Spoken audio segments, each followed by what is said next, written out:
impose our form of government on anyone else.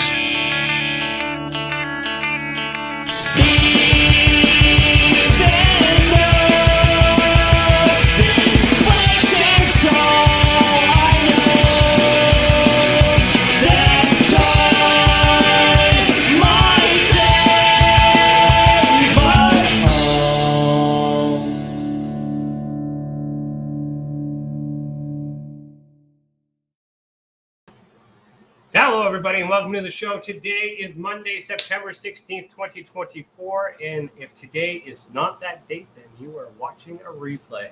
All right, sorry about that, not sorry. Broadcasting live in the United Public Radio Network, the UFO Paranormal Radio Network, 105.3 FM on the Gulf Coast, and 107.7 FM in New Orleans. We're also broadcasting live on social media, and this show is brought to you by the Experiencers Support Association. I'm your host, Ryan Stacey. I'm a licensed private investigator, and as the Director of Investigations for the Experiencer Support Association, I use my investigative skills to dive headfirst into the hidden mysteries of UFOs, paranormal activity, and consciousness phenomena. Thank you for tuning in. All right. Hello, Lisa. Lisa says, hello, Ryan, and everybody. Good to see you. Everybody in the comments, I see you guys there who are live viewers. Please comment so I know you're there. Don't be a creep. I'm talking about you, Danny, who was a creep the whole show last week and didn't actually comment, but gave me some feedback after the program last week, and I got to address that. So last week's episode, we were talking about at the tail end how the psychic medium phenomenon grinds my gears, and Danny Whitson had reminded me that as an entertainer in the magic arts for at least 30 years or so, 25 to 30 years, that he could be an actual expert in sorting out these things because he can figure out the magic tricks because he knows the magic. So shout out to Danny Whitson, who's our podcast host for Beyond The Tinfoil Hat, which is also tomorrow night at 7 p.m. Is it 7? Yeah, 7 now? 7 p.m. Eastern Time, which is a no-show event. Let me just share that too. Let's get into TESA events. TESA news.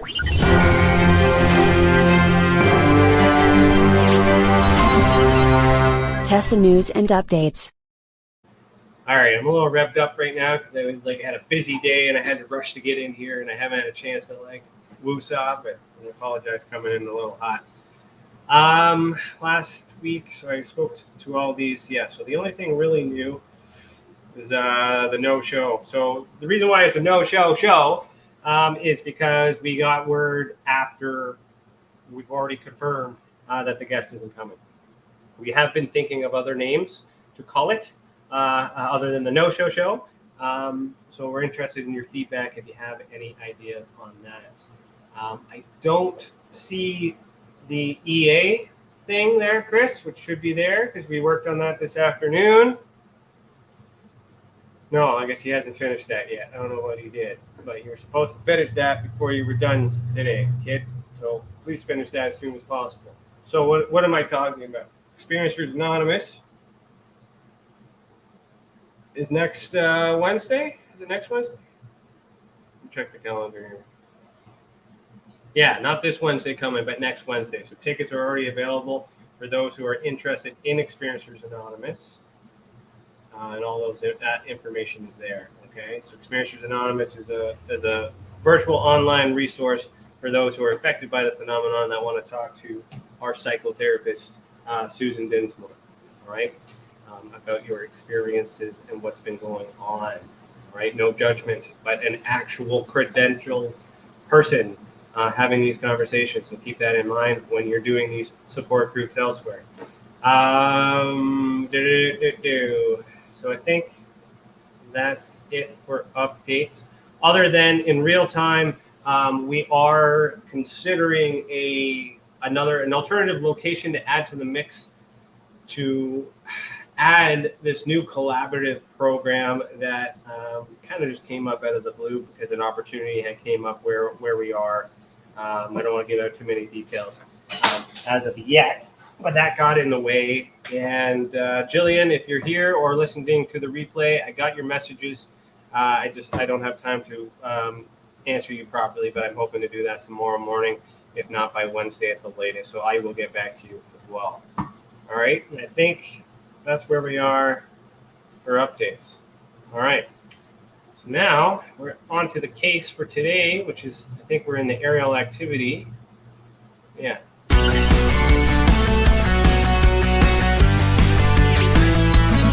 Aerial activity, sensory display.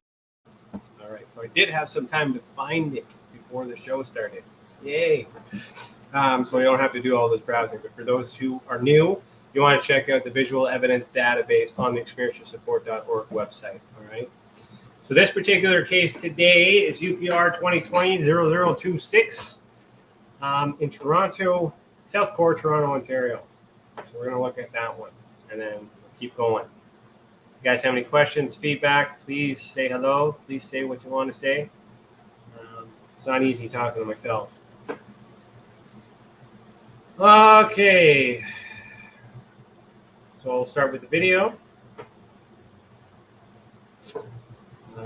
The video slide shows a landscape of Toronto, the CN Towers in the background. It's for your benefit radio. It says around July 12th, 2021 in Toronto, Ontario, Canada, an experiencer was standing on a rooftop when she saw multiple flickering lights in an oval pattern. Interesting because it's up high and then still seeing these things that are relatively good height. Higher than the average person, at least not on ground level.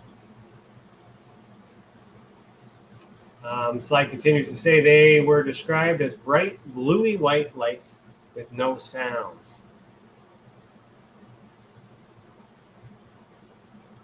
Now this very well could be a light show. Very well could be.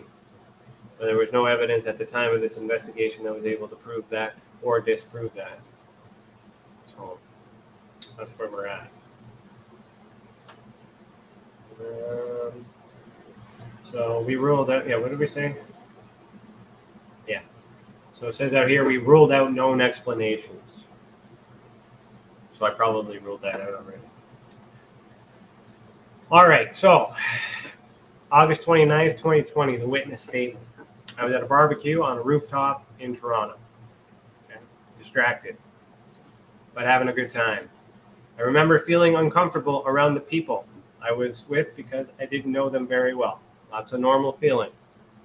So I decided to walk and look over the skyline of the city. All right. Way above the skyline, I see multiple flickering lights in unison as if it attached to a large circular object to appear to be the size of the downtown core.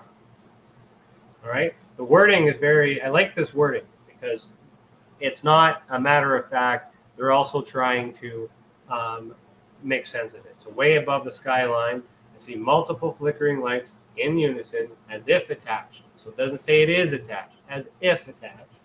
And I like that thinking. To a large circular object to appear to be the size of the downtown core, which means there's some skepticism in this particular witness, and I like that. I'm used to seeing laser lights in the sky. All right. This was not a light show. So someone who lives in that area, but just because she says this was not a light show, doesn't necessarily mean that it's not. But because that statement I made earlier at the end of the video, we ruled out all possible or known possibilities. This would have been one of the things we tried to rule out on that particular night. They were really bright lights, a white or light blue. I did not hear any sounds. I was calm and awe and didn't react or mention it to anybody. So anybody else see it? Could have been normal. Could have been a light show. Really could have been. Definitely can't. But the experiencer still reported it. It's unknown. And we can't dismiss it because it could make sense to another case later on in the future. Lisa, I see your comment. I will address it in a second. So original evidence is unavailable at this time. So we have no original evidence. But it's still an interesting case because we were able to recreate the event for the experiencer. Ultraspectrum Experiencer 2020-26. It's a new. They wanted us to investigate and report. The ID number is 019, so we'll take a look at that. Sex is female. Blood type is O negative. Eye color is blue. 25 years old at the time of the event. Only one witness because she didn't bring it to the attention of everybody else. She felt positive, which means it could have been lights, could have been, or she just maybe was having a good time on that rooftop. Injuries, no. Event date 2011. So that happened back, a few years back. Got the report in 2020, 11 p.m. at night. It lasted about 10 minutes. Again, could be a light show. Very well could be. Time of day is night, isolated event, one object, because that's on the assumption that those lights may have been attached to a craft. So if that could be a singular object, if we were to take that in consideration. Person that's not previously reported before. The evidence is analogical, and evidence rating is 3. Sensory display is how we categorize it. The type is aerial activity, subtype 1, which is machine. The archetype that we're calling it is a UFO because of the assumption that it may be attached to a craft of some sort, and the fact that we ruled out at the time that it was not a light show, or may have not been a light show with the information. But it's hard to go back that far when you get it in 2020. Right? My hunch tells me it's a light show. It does. But I can't prove it, so I can't say that. Right? So I just want to kind of make that clear. That's my feeling. But you probably agree with me. Maybe you don't. And if you don't, then help me understand what this is. So we categorize it as unidentified because there wasn't enough information to conclude otherwise. It's a close experience, uninvited, level 2, evidence A. So level 2 would be, remembered the other one. I'm trying to remember these things off my heart. Level 2, trace evidence. Level 2 rating, third party or non-original material. So that's the rating that it got there.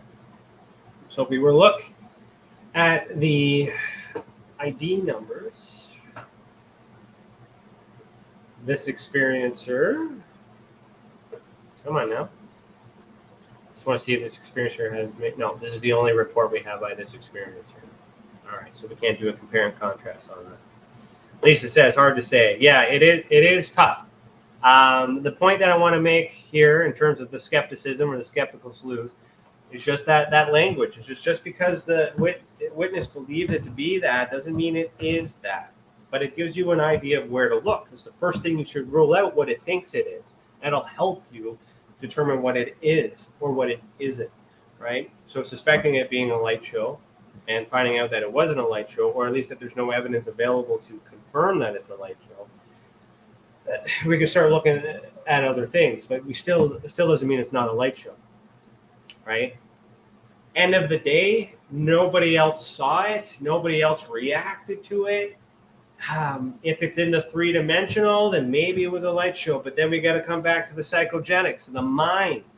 If it was in the mind, then this person could very well have the ability of having this psychogenic sensitivity, knowingly or unknowingly.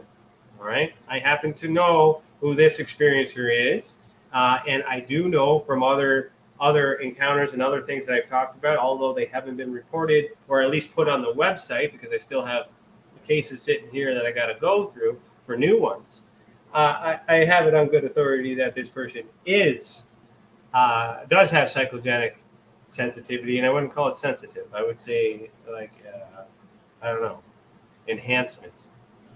And that's a far reach from where I was talking about yesterday. So last episode. So the phenomenon exists, and there's criteria here. Okay, so I'll leave it at that. Lisa says, could be a light show or a UFO. Yeah, it could be either or, but the reason why it's on the site is because of that description. If I find more like that, then I can compare and contrast, right? This was the first sample. This was the test sample to see if people had a need for this. That's why I'm getting back into cases a few years later, because now I see that there's a need to refine all of these changes that I've been making over the years. All right. And then you should be able to see some consistency, and then we'll get more things added to the site. Okay, so moving on. Lisa's a comment that I'll talk about here.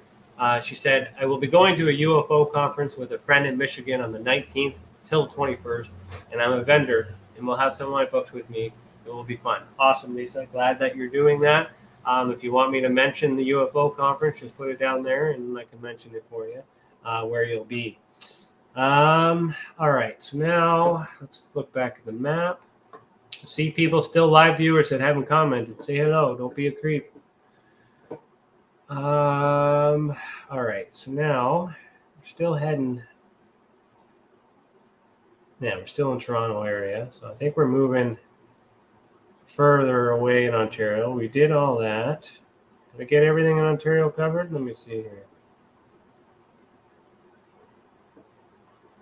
Yeah, we did those guys.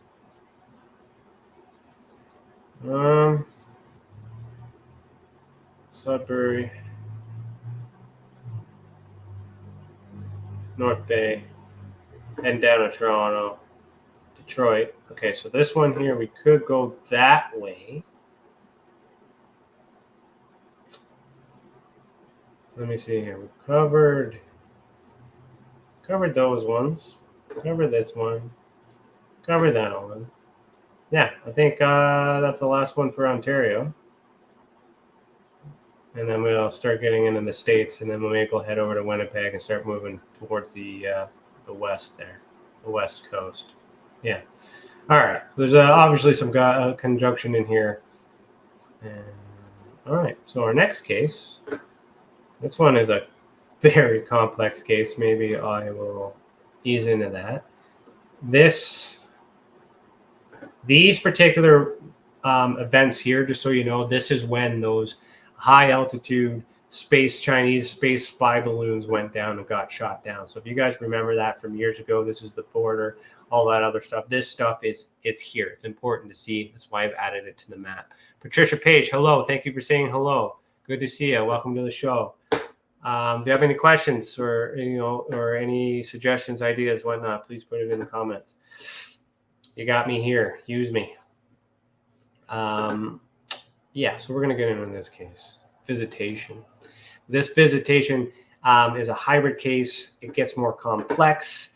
There's a lot more information. So when I get through this, some of this information, is part of other cases.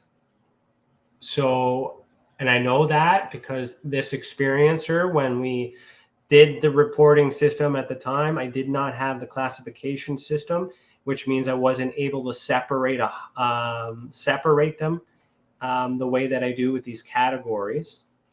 And that's the reason why I created this hybrid category, which has a combination of a few. And ideally, for future reports, I'm going to try and put them in these categories and avoid the hybrid. But the hybrid's there for when the experiencer has so many things going on that they can't separate it, or they're new to us and they don't understand that's what we want to do. Lisa had said Michigan UFO Contact Convention at Houghton. Was that Houghton? Houghton Lake? Houghton? All right. Well, people head down there and check out Lisa and her books. Okay, so yeah, let's get into this one. So what kind of jingle do I have for visitation? Do I have one for visitation? Oh, I do. First time playing it here.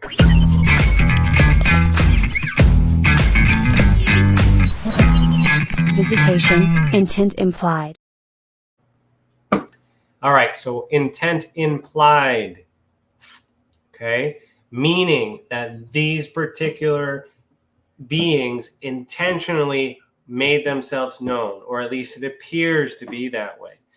Different from our beings observed, where people see these beings, but we're not sure of the intent of these beings because they haven't interacted with the experiencer.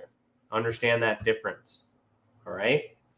So beings observed could be a visitation if we're able to get information from the experiencer that could suggest that they intentionally try to visit. Okay, that's a back and forth communication, and that is a complex case. Okay. There are other things I want to say about this case, but I don't want to give away the identity of the experiencer. And I would kindly ask the experiencer not to identify themselves. But I am aware and I am reading the room. Okay. So let's, and for the experiencer who may be listening, on the replay or now, because I can't confirm, please understand that what I'm about to do is just looking at it at face value as the investigator, as a reporter, not as someone who's running Experiencers Anonymous. So please take no offense if I say anything. All right? And I mean that for all the experiencers, but I do know that this experiencer watches the show on a regular basis. So that's why I want to put this little bit of a disclaimer in here. All right, so let's watch this video. So for radio, the slide says, on April 30th, 2019, in Windsor, Ontario, Canada, an experiencer reported seeing this object change its features as it came closer to her. She was 3 years old at the time. So again, with hybrid cases, this is complex because this isn't actually, it's aerial activity, okay? It could categorize for that, but the main category of the event is visitation because that is the primary part of this investigation. So in the future, I would like, what I was trying to emphasize is that I would like this particular part to be an aerial activity report and keep that separate. All right, I'm just this experiencer knows that. I'm just saying, using this as an example, so you all know what makes my life a little bit easier and helps get better data. Because as impressive as this case is, it's hard to use when it's all grouped together, and it's hard to separate, especially when the experiencer has spent all this time explaining all these things. Okay. So don't feel bad if you end up doing it. You're not the only one. All right. So for context on these images, which we've recreated, this is showing the path. So as it gets closer, this is what it appeared to look like. So far away, a little bit closer, and then like immediately in front of them or over top. I have to refer to my notes. Jill, hello. I don't know if you just tuned in or you were here for the whole show. I just want to let you know I got your messages on the app there. I just have been busy.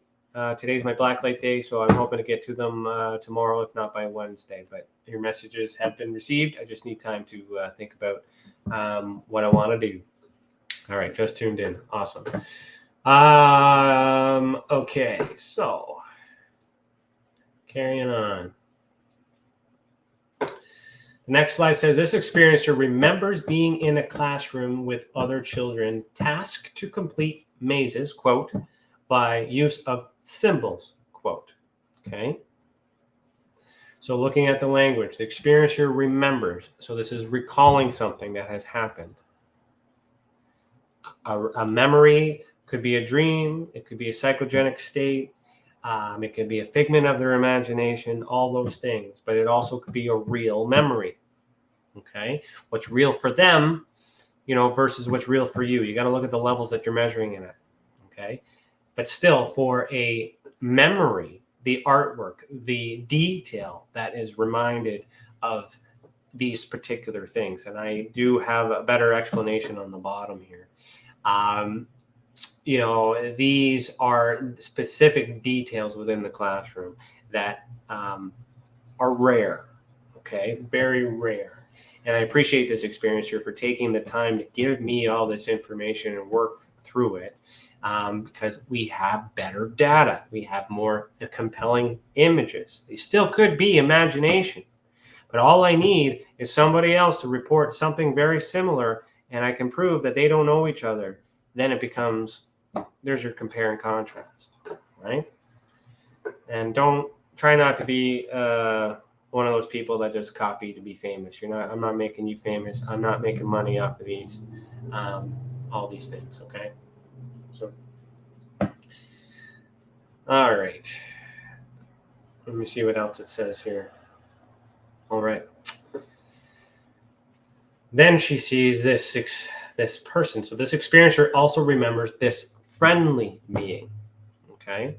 So it's friendly according to the experiencer. And that's good. It's positive. It looks friendly. Right? But how do they know it's friendly? It's based on interaction and things like that too. You look at this individual, what does it look like? We don't, you could call it something, but is it that something? So for those of you watching, what do is there a specific race, I suppose, that comes to mind when you see something like that? So I'm curious to know. All right. So then moving on, excuse me. I'm going to read the statement, and then we also have regression here. Okay. This is going to take a while to get through, but we do also have some images to look at. So where am I at? I got a half hour. So yeah, this is probably going to take up the rest of the episode. All right. So, all right. Oh, give me a second here. Just need to... Okay. So I remember as a child at the age of 3, okay, I used to live in Redacted. Okay. In a large field in the back of our home, I remember seeing a sphere moving to the left. So we showed that sphere. Okay. It also first looked like the sun. It started moving closer to me, and as it did, the color changed from orange to have a black outline around it. Okay, so that's a really interesting description. But then if we go back to these images down here, it's quite compelling when you see this. There's no like if you're going to make up a story, you can tell a whole story about this. But for this changing, I'm not saying this is, I believe in this 110%. I'm just saying that this is very interesting how much detail was able to be collected and remembered. And that suggests that this experiencer has multiple experiences, okay? Because that sometimes happens. Okay. It had lights going around it. When it came down closer to me, it was like a metallic bronze color with a reflective, smooth surface. So we've got to ask ourselves what objects could do that. I have only seen this as a child during the night. I remember them, so them coming into my room. Well, who are them? Right? I could always feel when they were coming. The wall where they came from would turn black like there was no wall there. Okay, so that's something that we've covered before with these portals in these closets, but now they're coming through walls. How do they do that? I remember how my room felt cooler as well. They had a small mouth and are 3.5 feet tall and gray in color. They had no hair, large black eyes, flat nose, and 4 fingers. Okay, this is a being observed. Should be a being observed report, and I don't know if it's been separated or not. I don't know. So we have to look at the visitation, the aerial activity. Then we also have to look at these beings observed, what they know about these beings, and then we look at the experiencer and all these other things. But unfortunately, because this is likely the first case that I've gotten from this experiencer, it's all blocked together. Okay, it's a good case, but to make it better, all these things need to be separated. Okay, please.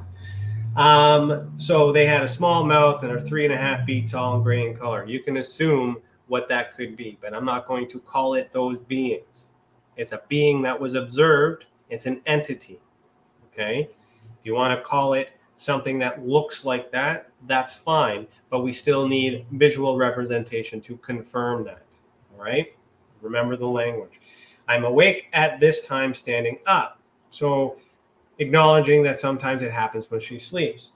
They would paralyze me and lift me up and float me out of the room the same way they came in. Now that's interesting. How do they paralyze? How do they lift them? Is this happening in the physical? Is this happening in the psychogenics? Is this happening in the mind? Right? And if it's happening in the mind, it could still be real. And it's whether it's a dream or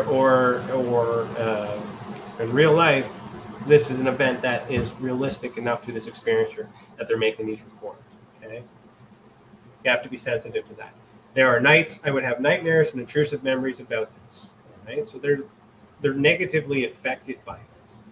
And even if it's not true, it's not our place unless we can prove definitively. There's no support in telling them that that's in your head. It's make believe. Now, when I say it's in your head, I do say that a lot. But those who know me understand that I mean you're gifted or potentially gifted. You have psychogenic sensitivity. When I say it's in your head, that has a different meaning. That's good. That does not mean you're mentally ill. It does not mean any of these things that you're making it up. But, you got to start thinking, yeah, it could be in my head. And if it is in your head, that's an invasion of privacy. We got to look at how that happens. We talk about CE5s and stuff. We use consciousness, our minds. We send our thoughts out to get these things. Anyways, different topic for another time. So sometimes I would hear thumping and banging, then scratching before I see them. I still have these experiences today. So there's a lot of stuff going on. Separating it, got to rule out some of these things. But unfortunately, with this case, it's just all grouped up together. So there's a lot of things that can't be proven or disproven. So it has to be unidentified. Okay? Has to be. Maybe we could rule out these beings observed. Maybe we could rule out this aerial activity. Maybe. But we can't because of the way the report came in. All right? But it's still, data is there. Now we have regression. So regression is part of my process with investigation. If it's warranted, if there's things going on, I'll make a referral. Currently, I am not making referrals for regression because I have come to learn that these are the particular individual in which I've referred to in the past is more focused on money and is asking leading questions. However, there are mixed reviews as well that speak to her kindness, but there's just too much red tape that's going to allow me to refer to that regressional therapist again. So take that as a hint. If you're in Canada, you're in Ontario, even better, and you do regression hypnotherapy, contact TESA, admin@experiencesaboard.org. I can still refer to regression, but it depends on where you go. Okay, you send the report in, and we'll look at that. So this is a transcript from the actual audio. And I'm just going to read that and give you my thoughts. Okay. It's time stamped on the left, but I'm just going to read line by line. Witness has been brought back to the age of 3 when she first saw the orange ball. When asked where she was, the answer was in a field. When asked how she got there, the witness stated that she had walked there quite a bit from her home. Okay, so she was drawn there somehow. When asked if she was alone, the answer was yes. When asked why she went, the response was, I had this urge to go. Has anybody had this feeling where they were just drawn to something? Let me know in the comments. When asked if someone told her to go there, the response was, yeah, in my mind. All right? In my mind. So there's evidence of telekinesis somehow, possibly, if it's real. Okay? If it's not real, then, that's up to the experiencer. They believe what they believe. I can only prove what I can prove. We got to agree to disagree and move forward, right? So I can't prove it's not in her mind, and I can't prove that it's not real. So therefore, it is real because it's real to the experiencer. Okay? When asked what happens next, the witness says she looked up and it seemed like the sun was moving to the right on the sky. It was bigger than normal. Right, size comparison. When asked if she could look at it without hurting her eyes, the answer was yes. So that may not be the sun, as she just suggested, because she's able to look at it. Still could be the sun. I don't know. When asked what color, the witness said it would change color from white, orange to red to a very orange red. Right, so that's different. They burn at different levels. Jillian, I see your comment. I'll address that in a minute. When asked if it made any sound, the response was no. When asked what this ball does, the witness says it moves across the sky and then will stop moving. Then it starts moving forward. It's bigger, and that's when it starts changing. So if this was a drone, it's very unlikely that it would be changing its color and its shape as it's moving. Still could be a drone. That'd be some fancy ass tech that the government could be hiding. But I'm not aware of any of this technology at this time. Okay. There are lights all around it.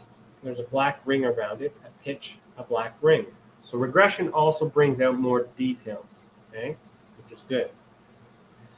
When asked if there were any windows, the witness said no, it was just lighted. I start thinking it's going to set the field on fire, but it doesn't because it's coming down too low. Not frightened in a way, it looked kind of neat. So she was mesmerized. She was impressed by it. All right. May not be a fire source or some sort of heat source, if you will, if nothing was burning. It was close enough that the lights were gone, metallic, bronze color ball. It's huge. So perhaps the light that was seen while it was moving is a reflection from the sun, if it's metallic. Okay, but still, I wasn't there. I can't prove that. Can't disprove it either. When asked if it was the size of a football field, the answer was maybe, yes. So it may not be the size of the football field, but it's definitely big enough that she was considering it. Okay? I back away just a little bit because I thought it was going to land on top of me. That's a legitimate concern. If you're seeing this, you're in a field, you all of a sudden you remember you're not going there, you want to do that. So this tells me that they're in it, they're involved, they're aware of the situation. And if it's a dream state, how many times are you aware of your dream? You wake up, I had this crazy dream, try to tell you. Do you remember it? Not every detail. It seems to be changing the color. It looks like a blue. All right. So color changing could be a whole bunch of different things depending on that, but there's not enough evidence to figure that one out. She feels overwhelmed. A bright light. Something's changing. I'm no longer in the field. I'm going to the light. I feel anxious. It's changing again. When asked where she is, now her response is, I don't know. So all of a sudden, this stuff has happened. This light. There's someone there. Someone is talking to you. So she can't see this. This is her going through a regression. The talk goes through my mind. Tell me not to be afraid. It feels cooler. It's an open area. So something is communicating to her. Okay. When asked if she could see any beings, she replied, I can feel the beings around. So she senses them. There's psychogenic sensitivity right there, especially if she can't see. If she's blinded or her eyes are shut or there's literally nothing in the room, she can still feel it. The other senses are on fire. They have a hold of me and are taking me somewhere. Right. So that could create some anxiety, especially if you don't know what's going on. They don't like people. All right. That suggests that they are not people. But who is judging? Who's the judge for them? They are small. When asked to communicate with them, witness replied, I don't feel comfortable. When asked about the walls, the witness says they are wide. There's light going down the side of the wall in the ceiling. There are rooms, but I don't want to go in there. So this part, there are rooms, but I do not want to go in there, suggests that she's seen this place before. And in this particular regression, we're now brought back to an area and a time and place where she's in a familiar spot. Okay? When asked if she has been here before, the response was yes. There's different rooms too. There's more than one. There's one I don't want to go into. There's more people there. When asked if there were more children like the witness, the response was yes. It's like an office classroom. When asked if she recognized any of the children, the witness said, I recognize the one boy. They all telling me that we are supposed what to do and we're supposed to learn things. We asked to describe one of the items. The witness said there was like a gray room. I remember I had to open up a wall. It sounds weird. I would open up to this maze. We have to go down on our hands and knees. Lights go all along the wall of the maze. There's like symbols on there. So if you remember some of those pictures that we showed earlier, that was described there, and they're down below as well. We got to use the symbols to make our way around in the other room we went into. That is where we would learn the symbols. Very intense, not fun. When asked if these smaller beings were in charge, the response was, oh yes, there's a leader. He seems really stern. He knows my name. There's that room. I don't want to go in that room. That's where they have this table. Okay, so there's some familiarity of this. Recurring dream, recurring visitation, you decide. When asked the temperature of the maze, the response was it felt cooler. It wasn't really hot. It was comfortable. When asked if everyone has passed the maze, she said that one girl didn't. She was screaming hard, and we just didn't see her anymore. I don't know what they did to her, but hopefully she's still around. We don't see her ever again. The maze was different levels. It was huge. I remember when you get down towards the end, you could see outside a little bit. I can't tell that I'm really high. I can't tell that I'm really high, so I knew we had to go down to different levels. We got down to the very bottom level. The symbols weren't there anymore. We used different shapes. We had to find the right shape, push that, get outside, and you had to run across the field to a group. They would take us back to the ship, and they would take us home. When asked how she felt after returning to the field near her home, she replied, "I felt exhausted, and then I walked home." Sometimes they do it in the evening too, not just during the day. Mother was aware child was missing and almost called the police. Now that is interesting. Child was actually gone to the point that the parents called the police, if that's true. I wasn't there, but let's believe it to be true. How likely is that scenario? Witness is asked to go to any time where she met the humanoid Angie. The witness replies, "She's very nice. I like her." So Angie is that being that I showed at the end of that one video. There's a picture of her below. We'll get to that. I remember her knocking on the window. She knew my name. She didn't acknowledge my sister. I thought that was different. I always thought she was an angel. That's why I called her Angie. So maybe they didn't acknowledge the sister because the sister doesn't have the psychogenic sensitivity. That's interesting. That's just a theory, but who knows? She was beautiful. She had long, straight hair. She had small features. She had a small nose. Here, her eyes were not a lot, but were a little bigger than normal. So that's another being in this experience. Two types of beings in this experience. Okay? When asked what color her hair was, the response was a light blonde. She had fair skin. And when asked what color her eyes were, the response was blue. When asked how she would leave with Angie, the response was she always took me to the window. We would go through the window. The first time I was afraid I was going to fall, she told me I wouldn't fall. She told me she wanted to show me something. She took me outside. It was floating off the ground. And by it, referring to the crack. She told me to approach carefully. She didn't want me running into it. I could see my reflection in it. I can't see her reflection. I can see her reflection in it. It was like silver, like a shiny silver. It was cloaked. As a child, I didn't understand cloaking, but looking now, it was cloaked. Okay? I actually went underneath it because I was fascinated by how it was floating. You couldn't see the windows. It was like a triangle. It wasn't until you got inside that you could see the windows. It was like magic. When asked how she got into the response, was we floated on top. It was like liquid. It didn't open up. It was interesting. It was a small craft. The instruments were different. They didn't seem to be as much. Oh, sorry, there didn't seem to be as much. You would put your hand on it and it flew. So now we're getting information about how the craft works. It's not just being in the craft. We're getting information about how it operates.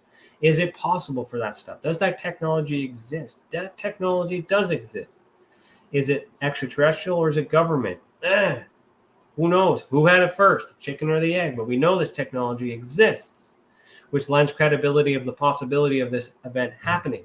But it still doesn't prove it, especially when it's in the mind. And that's the hard part, is how do you prove it? And if they're doing psychological warfare, it's going to be tough. It's going to be tough, guys. When asked if she was speaking to her, the response was, "I'm thinking she was in my mind. I really don't remember her mouth movement." Doesn't mean it didn't. When asked where she went, she replied, "Really fast, underwater, then around Earth. Medium transportation." The craft is able to be in the air and the water and in space. Does that technology exist? I think so. I think the government has something like that. I definitely do. Is it extraterrestrial? Yeah, I don't know. Right? UFOs don't mean aliens. Okay, those are different. When asked where Angie was, the response was far away. So that could be space. That could be another place on Earth. That could be beyond the ice wall for those of you who believe in the flat Earth theory. With the extra land that's beyond the wall. Okay. Or perhaps even in the, what is it, Pacific Ocean? To the left of California and British Columbia. Is that Pacific? I think so. Yeah, it's Pacific time. I would hope so. Yeah. Final answer, Pacific. The Pacific Ocean is big enough that there could be continents there as well that we don't have access to. Forget going beyond a wall. There's restricted space in those large areas. And that's where the Tic Tac happened, if you believe in that drone and all that other weird stuff that happened with that, which is a non-issue anymore. That's been debunked. All that stuff, Catalina Island, it's all in that area. Okay. So when asked where Angie was from the response, she said far away. Sorry. She told me I want to understand how far. She could never take me to her world. It was a great distance. So there's a suggestion of it being an actual physical planet or another world. But if it's a great distance, well, time is linear, depending on how you travel, maybe in the physical sense. But in the spiritual sense, you could probably go anywhere. When asked what Angie wanted her for the response was, she wanted to help me. She knew what I was going through and wanted to know how it was affecting me emotionally. And then that is the end of the audio. Okay. So now let's look at these images again under a new light. Just gonna see if I can zoom in. Sorry, I hit the wrong button. So, all right, at first, yeah. So we've already explained this. So this is what she saw at first. This is why we thought it was a sun. Oh. Arnold Luckock, thank you for the like. Thanks for tuning in. Still got some of you guys creeping. Say hello. Won't be weird. And then as it gets closer, here's this black ring that she had mentioned. These are these little lights that she believes to be all little tiny lights. But then as it gets closer, here's your silver metallic thing. So, is it shape shifting? Is it morphing? Or is it always looking like this, but the light's hitting it, atmosphere conditions, like what is causing it to look differently? That is fascinating to me. Could be a known object. Even if it's a normal object, I would like to know what this is. It's fascinating. So here's that woman again, as she's seen as a child. We don't have much time to read into all this other stuff, so I want to wrap this up. This is Angie. What does she look like? What kind of, what would you suggest? Now we come back to the inside this craft. This is the entrance to these mazes.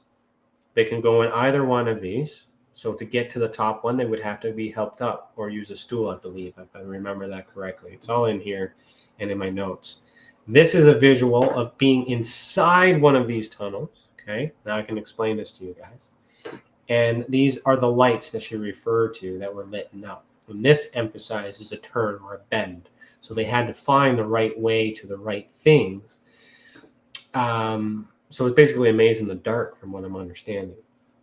And then these are the symbols. These are the symbols that this experiencer remembered. How accurate are these symbols? I don't know. Do they look familiar? Are they wrong? It's hard to determine, but these are definitely not normal things that we would see. There's interpretation on what these could be, what they couldn't be. We can do a deep dive in that when I get more data from other people. And then these are these windows that she saw, these little holes, light symbols, and she pressed one of them and they opened, and then you can see they got wider or something. Yeah. Shapes at the bottom, and they were wider, longer than the lights and symbols. Yeah. So interesting specific details. All right. Now these gray beings that she had mentioned, I'm going to, we'll talk about that near the end here. And then, Jill, I'll get to your comment. If anybody else has questions or comments, please put them in. I'm done in 8 minutes. So speak now or wait till next week. Okay, so the Ultra Spectrum Experiencer Report, 27. It was new. Okay, so this was her first report. Okay, go back to the beginning when I was giving her a hard time about compiling all this data into one report. She now does this, and I hope so, because I haven't looked at the most recent ones.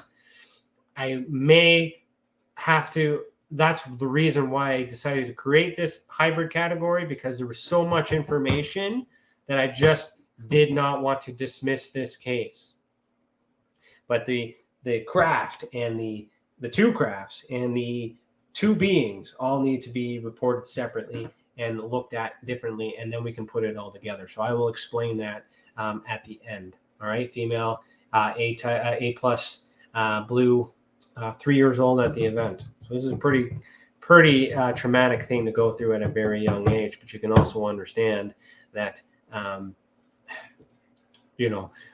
impressionable this is. All right. Feeling was negative. Makes sense. You were 3 years old and you're still affected by it. Were you injured? Yes. And that has to do with another case. Okay. One happened night. It's ongoing. Has previously reported. Yes. Third party, no. Analogical evidence is 3. Visitation hybrid, type 2. So type 2 for hybrid is unintentional for this one. So she did not invite them. Its contactee is the archetype, uninvited. Okay.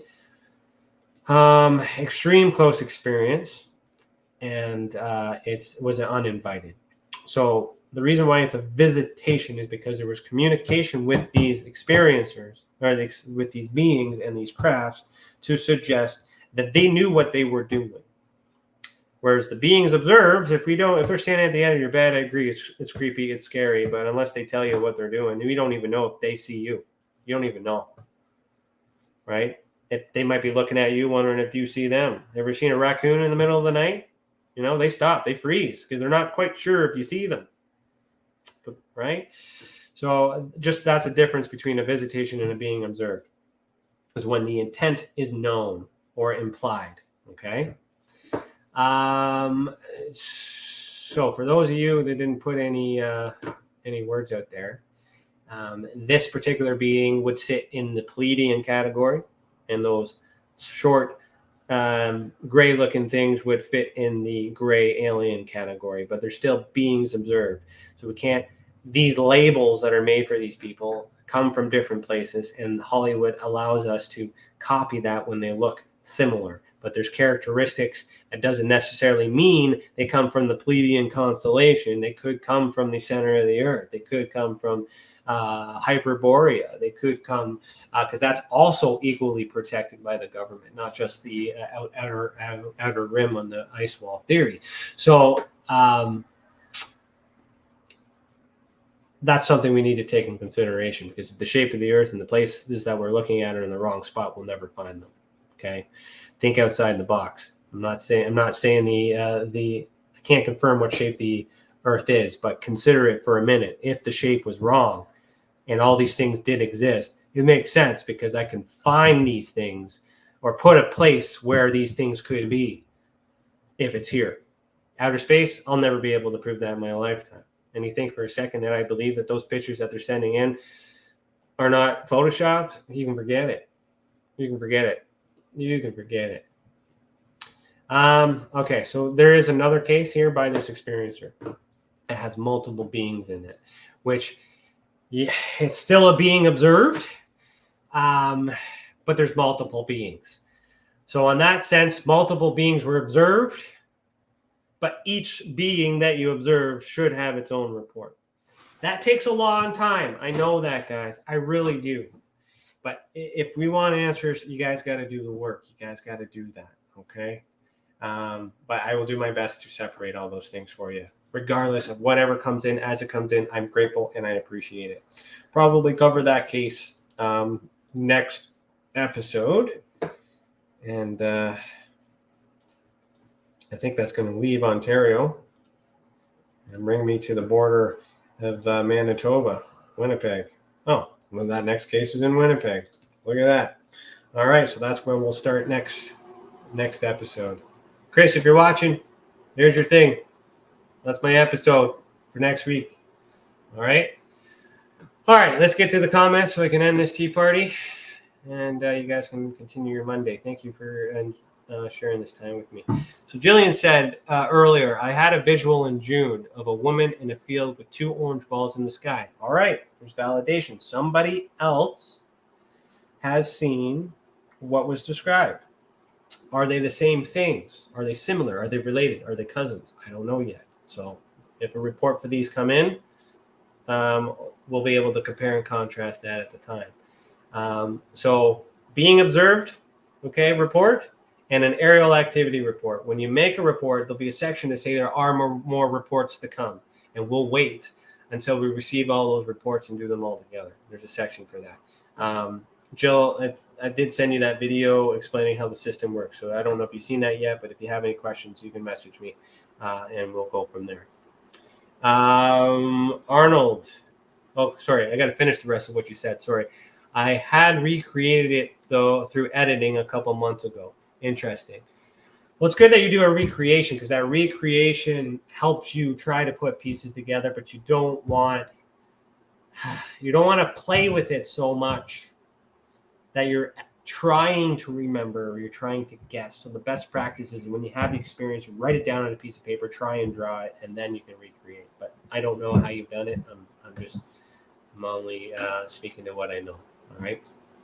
Arnold says, informative system for looking at these events. Thank you. That's referring to the ultraspectrum classification system. I appreciate that, Arnold. We'll try and remember this when one recounting one's couple of experience, current story, somewhat of a movie. Yeah, I mean, group them all together. It's good for MUFON because they want to sell a story. They want to write books. I mean, it's good for books. It's good for Hollywood. It's good for TV. If that's what you want your experience to be, fill your boots. But from an investigative point of view, we got to separate everything in the room, and we got to look at everything one by one, and then look at what we have left. And when I have multiple reports from experiencers, then I look at the experiencer, because I need to prove credibility of the experiencer. This experiencer gave me 10 reports. Boom, perfect. 7 of them I identified. 3 of them I don't know. But do I not know how different are those 3 that I don't know in comparison to the 7 I was able to figure out? Are they likely the same, or am I just missing information? So there's a way to do that, and there's a book that I will produce at some point with these cases to explain all that. I just got set up all the other people with what they need to do for TESA first. Okay, I'm at time, so I got to rush this through. After I explained the visual to some friends, so Jill is continuing, 2 balls of light flew into my friend Laura's yard that night. Interesting. And your friend Laura saw it as well? You got multiple witnesses? Interesting. Long story. I figured it would be. Very interesting. Was this random, or is this doing a CE5 event? Patricia Page says, I've never had an experience. Not sure if that's good or not. So very interesting. Thank you. Experience can be anything. You may not know that it's psychogenic. You may not know that it's weird. You may not know that it's odd because you're not looking for it. There's signs all over the place. You can see numbers 111 or 222. That's a sign. That's an experience. All right. So maybe you haven't had a grandiose experience like this, but there may be some signs. So with this particular experiencer, if we are able to spend enough time with the experiencer to get all of their cases categorized, then we can build a timeline. Because the experiencer who reported this although this was their first one, there's more cases that they've had. And then as we get a timeline, we can then suggest that these different types of categories are together, or a cause and effect. It starts with an aerial activity, then it's paranormal activity. As they get older, they become psychogenic. They have this gift, they're a mediumship, or do medium work. All that stuff can be built in their cases once all of the experiences have been reported and considered useful information. So it's huge. It gets bigger than this. Okay. This particular case, though, is one of the main, if not primary reasons why I created the ultraspectrum classification system, and why I left MUFON, because I determined MUFON to be null and void and absolutely not capable of handling this stuff. Okay. See another like there. Patricia Page, thank you for the like. I got to get going. Yes, multiple 4 in total, so between all events. All right, so I expect 4 reports, please. Please, thank you. Lisa said, I made some people unhappy when I told them I won't be writing book 2 about my experience. Yeah, the people you probably made unhappy, Lisa, are the people that are profiting from your books. Okay? But, I would like to read some of your books. I do like your books. But we can talk about that when the time's right. Get your cases in and we'll go from there. Not C5 related. Awesome. Still writing my experience in my journal. Awesome. I have no idea why you said that. May not be related to what I'm talking about. I don't want to know. All right? Okay, guys. Chris, now you're saying, hey, you're a little freaking late. All right? A little late. Watch the beginning of the video if you haven't already. I got some comments for you. Good work today in the office, and I hope you hired that guy because we need that guy. But anyways, guys, I got to go. Thank you for all tuning in on this episode of The Skeptical Sleuth. We are broadcasting live on United Public Radio Network, UFO Paranormal Radio Network, 105.3 FM on the Gulf Coast and 107.7 FM in New Orleans. We are also broadcasting live on social media, and this show was brought to you by the Experiencers Support Association. Remember, and I mean this, remember, one lie is enough to question all truth, guys. One lie. And if the earth is in the shape that they claim it to be, that's the mother of all lies. But if you play with that for a little bit, play with the possibility and think, what if? Think about it. Everything fits. There's an answer for all these conspiracies. And once you go flat, you don't go back. All right? Keep your eyes in the sky. Thanks for watching. And as always, heed the world. And I'll see you next week. Peace. If you want to really, really find out about Ryan, ask him about all his work and UFOs in Ontario. Ryan is one of Canada's leading new UFO investigators. He conducts and oversees UFO investigations on a constant basis. He's compiled a tremendous amount of data regarding UFOs in Canada. I have used his research extensively. He's much more than a one-dimensional character. He's an authority on UFOs and investigating them, Meg. Wow! Really goes over how UFO investigations are done and what are some of the mistakes that people make when they submit evidence. For starters, don't edit your videos or photos before you send them. He would come out with an annual report on not only the number of sightings, but how many were unexplained, unknown, or just, nothing could be said. What caused it? If you it? want to hear more follow-up conversation between Ryan and myself, you can go to richardolanmembers.com, where we have a candid conversation on ufology, the paranormal, and more. And remember, while we learn and grow and search for the truth, let's be good to each other.